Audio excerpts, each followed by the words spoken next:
Alright, continuing part 2 of our discussion of calibers.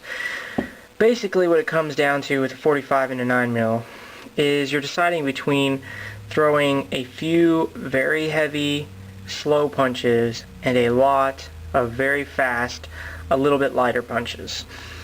That's basically what your decision comes down to, because basically this is a very heavy bullet and a very big chunk of lead moving slowly. This is a smaller bullet, smaller chunk of lead, moving a lot faster. So, kind of the same thing once again as the 22 and the 17 HMR. A little bit bigger round, a lot of more velocity. So, you know, what this lacks for in round size, it makes up for in flatter trajectory, better expansion, more energy conveyed to the target, you know, and so forth. So that's the same thing that you've got going on here with a 45 and a 9mm. Bigger hole, you know, more curved trajectory, and not as much energy conveyed to a target once you start getting to distance. And this one's faster, so it has a flatter trajectory and conveys more of its energy to a target at a distance. Once you hit 50 yards, this is superior. So, especially with jacketed hollow points these days, you're going to do, you know, you're basically going to have the performance of a larger caliber round with less weight and a flatter trajectory, faster bullet, all that good stuff. I think the 9mm is a very size and weight efficient cartridge, because I've got in my Glock 19 16+1 rounds with the factory magazine. So, you know, just a stinking ton of rounds. Actually, you know, I personally prefer to have more rounds versus a larger bullet to a certain extent. I'm not going to take and say, oh look, I can put, you know, 25 rounds of 25 ACP. I'd rather have that than a 9mm.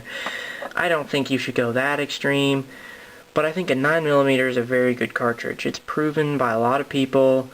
The jacketed hollow points for it are excellent these days, and it's just very effective. Not that the 45 is not a good bullet. 45 has been proved reliable. It stops a fight for certain if you place your rounds properly. If you hit a guy in the chest with it, he's going to go down. Particularly if you use hollow points for that. But I don't think it's just overwhelmingly superior to the 9mm.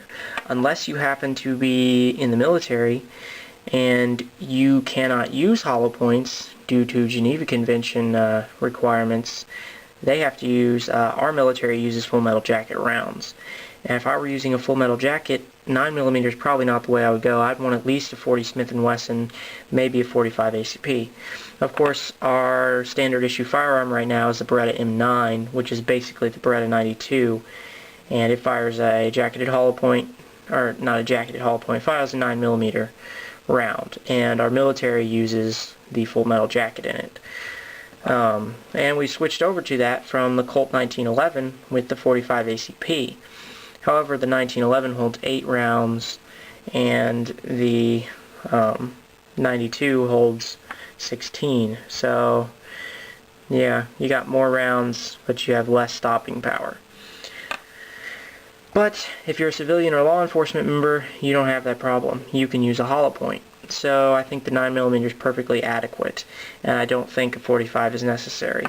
Actually, I was watching a video earlier today and heard a fellow say that, you know, he gave this example. He said, if Jessica Simpson is coming after you and you shoot her with a 9mm, you're going to knock her down. But if Hulk Hogan is coming after you and you shoot him with a 9mm, he's just going to be pissed off.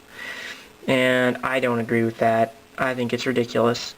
Because, first of all, we've seen the expansion of these rounds. No, that is a lot of expansion. A hollow point, a jacketed hollow point, will expand reliably. There's a lot of good loads for it. You can get plus P rounds. This will convey a lot of energy to the target. It'll expand rapidly. It'll create trauma, severe trauma in that target. To a degree, very similar to a 45 ACP. And if Hulk Hogan is coming at me to continue with this thing, and I have my Glock 19, I have 16 rounds of 9mm Federal Hydroshock jacketed hollow points. And they're traveling around 1,200 feet per second, I believe, and conveying quite a significant amount of muzzle energy. 1,200 feet per second and about, I don't know the muzzle energy, but quite a bit of energy. And I shoot him 2 times in the chest, or 3 times in the chest. So I'm, here comes Hulk Hogan, bang, bang, bang, I shoot him 3 times in the chest. He's gonna die. And if that doesn't stop him, oh, wait a second, I've shot 3 rounds, I still have 13 more. So that 9mm with jacketed hollow points is going to be perfectly adequate. Because pretty much nobody's going to be able to stand up to that. Maybe if you have a really, really drugged up guy, he could take a couple of them. But if he's really drugged up that much, he can take a 45 too. The 45 is just not a fight stopper like people believe it to be. It is a fight stopper, but I've heard expressed over and over again, people say, oh, you hit him with a 45 ACP and they're down. I heard a guy today on YouTube say, you hit them anywhere with a 45 ACP and they are down. And that's not true. You hit somebody in the arm with a 45 ACP, say you hit a large man, Hulk Hogan for instance, in the arm with a 45 ACP, and you hit him in his left arm. And that's not the arm he's carrying the crowbar in. He can still kill you with that crowbar. He's not going to just stop and go, oh crap, I've been shot in the arm. What do I do now? I guess I'll just lay down and bleed out. That's not what's going to happen. That 45 ACP will not stop anybody where it hits. So basically, what I'm saying is, the 9mm is a perfectly adequate cartridge with modern loads and jacketed hollow points. I would not prefer to carry a 9mm in full metal jacket. If I have to carry full metal jackets, I'm going to want to go with something 40 caliber, 45 caliber, maybe a 357 or a 44 Magnum. I just think that's better in a full metal jacket. However, with jacketed hollow points and modern loadings, the 9mm is a perfectly adequate self-defense round, and you will stop a fight with it if you make your rounds count. And with this gun, I can make my rounds count. Basically, what it comes down to is shot placement and connecting with your target. Because if you have, say you have 10 rounds of 45 ACP in your Glock 30, but you can't hit the guy, your 45 ACP has been rendered useless. Because, for one reason or another, maybe the recoil's a little bit less controllable, especially in a subcompact light weapon like that weighs 17 ounces. Maybe that's a problem and you can't make your rounds connect. And I come along with my Glock 19 with 16 rounds of Federal Hydroshocks, and I can hold that thing tight, I can make my rounds count, bang, bang, bang, I put 3 rounds in the guy. If you make your rounds connect, it will do its duty. If you do your part, your gun will do its part. And for that, a 9mm is perfectly adequate. Because once again, if you can't make the rounds connect, nothing in the world is going to stop that guy.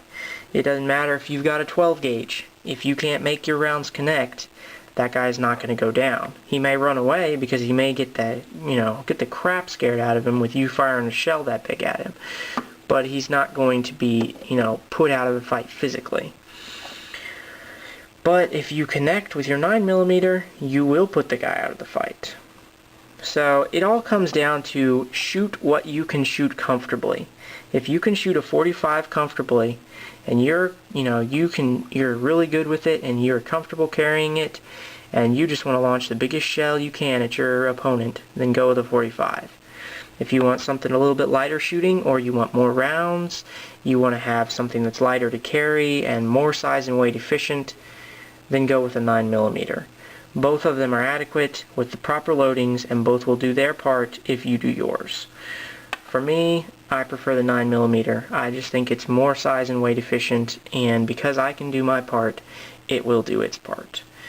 That's about it. That's all I've got to say today, so JC the Sniper, signing off.